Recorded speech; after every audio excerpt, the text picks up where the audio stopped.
talking about Shenzhen, I was remembering when I was first learning about blockchain identity, I came across Zhongshan, which is across the river from Shenzhen, and they were using their blockchain identity to actually track people on parole through the city and track their behavioral compliance.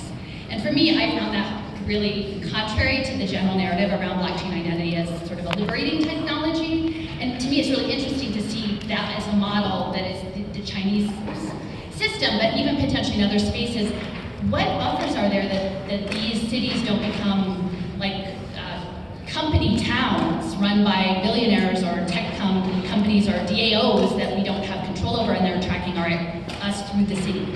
I'm just, seems like a real, they've already have a model for some of that.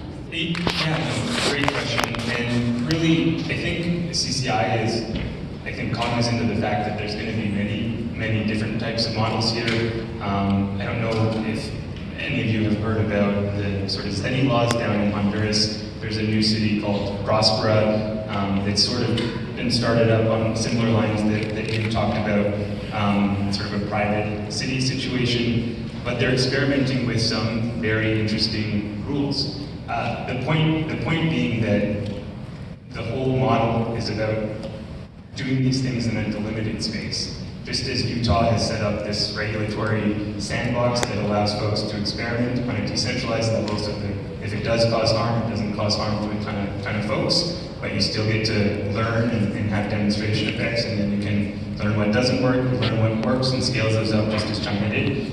That's the model. And so we're agnostic as to whether it's public-private partnership is what we lean towards, but if there are some private organizations or some public charter cities, we could see that too, and they will equally experiment with those things. So